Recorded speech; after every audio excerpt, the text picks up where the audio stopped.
Hello नमस्कार दोस्तों। आज हम बात करेंगे सालासर टेक्नो इंजीनियरिंग के स्टॉक के बारे में और इस स्टॉक में हम बात करने वाले हैं सपोर्ट लेवल की। क्योंकि स्टॉक में चल रहा है लोअर सर्किट, तो अब ये स्टॉक जो है कहाँ जाकर के रुकेगा उसकी हम यहाँ पर चर्चा करेंगे। साथ ही इस वीडियो में बाय सेल की कोई एडवाइस नहीं है, फिर भी आप ट्रेड करते हैं तो अपने फाइनेंशियल एडवाइजर से कंसल्ट करें। तो चलिए वीडियो को शुरुआत करते हैं।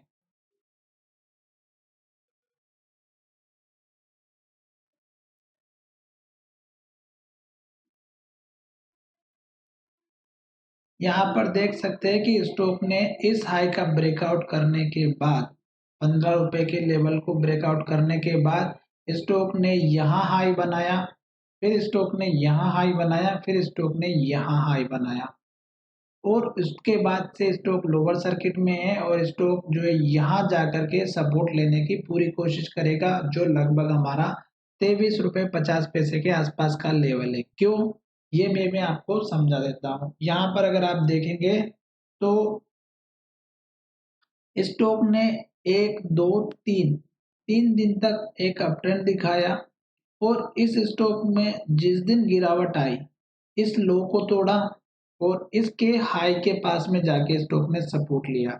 यानी कि देखा जाए तो स्टॉक यहाँ जाके लोअर सर्किट तक आया और फिर स्टॉक ऊपर की तरफ गया।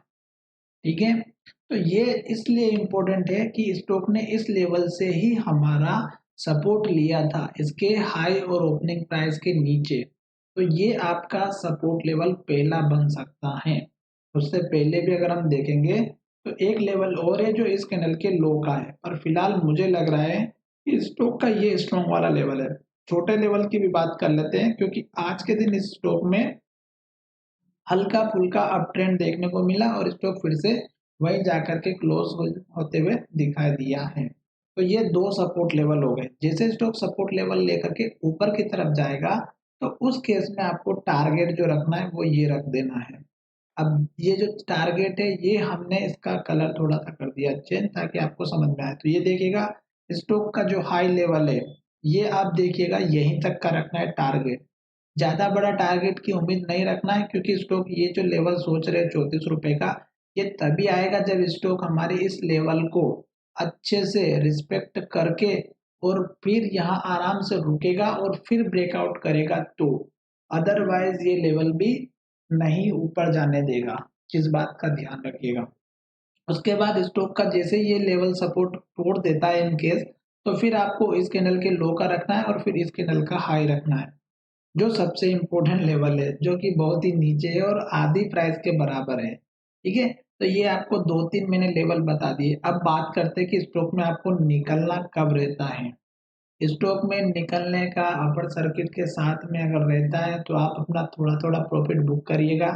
अदरवाइज आपको जब निकलना है लोअर सर्किट में तो जिस भी कंपनी का स्टॉक हो, जितने भी सर्किट की लिमिट होती है 5%, 10%, 20%, उस प्राइस को आप क्या करिएगा, निकालिएगा।